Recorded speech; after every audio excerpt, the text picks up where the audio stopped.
అక్కడ 38 ఏండ్ల నుండి వ్యాధి గల ఒక మనుష్యుడు యేసు వాడు పడి ఉండట చూచి బహుకాలం నుండి ఆ స్థితిలో ఉన్నాడని ఎరిగి స్వస్థపడగోరుచున్నావా అని వాడిని అడుగగా యేసు ప్రభులు వారిని ఆ 38 సంవత్సరంలో పిలిచారా? పిలిచినట్టుగా కనబడట్లేదు. అతను చేస్తున్నది ఏంటంటే, ఎప్పుడైతే దేవదూత వచ్చి కదిలించబడుతుందిగా నేను వెళ్ళాలి, నేను వెళ్ళి అందులోకి దిగాలి, అప్పుడు స్వస్థత పొందాలి అని మాత్రమే కూర్చున్నాడు. కానీ యేసు ప్రభు వారు మాత్రం ఎరిగి వచ్చాడంట. దేవుడు చూసింది ఏంటి? అతనిలో ఉన్న నిరీక్షణ. అతడు నిరీక్షణ కలిగి ఉన్నాడు. 1 సంవత్సరం కాదు, 2 సంవత్సరాలు, 38 సంవత్సరాలు నిరీక్షణ కలిగి ఉన్నాడు. అది చూశాడు దేవుడు. ఈ రోజు కాకపోతే రేపు జరుగుతుంది, రేపు కాకపోతే ఎల్లుండి జరుగుతుంది, ఈ సంవత్సరం కాకపోతే వచ్చే సంవత్సరం జరుగుతుంది, ఏదో ఒక రోజు అది జరిగి తీరతాది.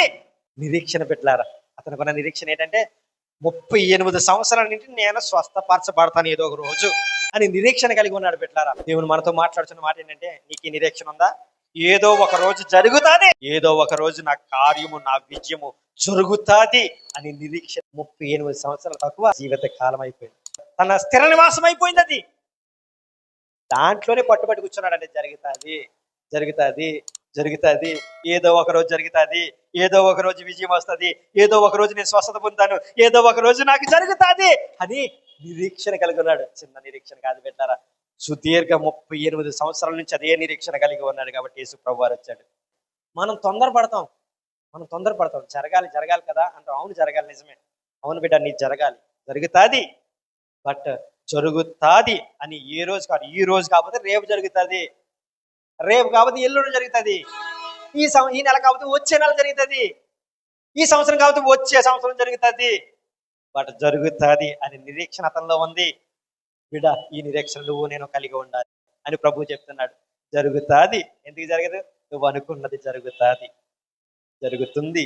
అయితే నీకు నిరీక్షణ కలిగి ఉండాలి. ఏంటి ఆ నిరీక్షణ అంటే, నా దేవుడు నాకు స్వస్థతని ఇస్తున్నాడు, నా కార్యాన్ని సఫలపరుస్తున్నాడు, నాకు విజయాన్ని ఇస్తున్నాడు, నేను అడిగింది దయచేస్తున్నాడు.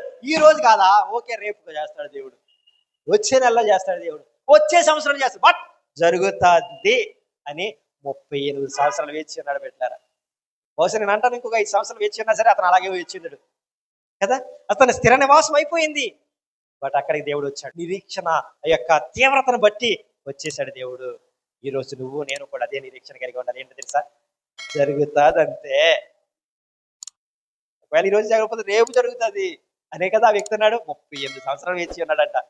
మనం కూడా అదే నిరీక్షణలో వెళ్దాం. ఏదైతే అనుకుంటున్నామో ఈ రోజు కాకపోతే రేపు చేస్తున్నాడు దేవుడు, రేపు కాకపోతే వచ్చే నెల చేస్తున్నాడు దేవుడు, వచ్చే నెల కాకపోతే వచ్చే సంవత్సరంలో చేస్తున్నాడు, కానీ చేస్తున్నాడు దేవుడు. నిరీక్షణ కలిగి ఉండి బిడ్డ, దేవుడు నీకు విజయాన్ని ఇవ్వబోతున్నాడు.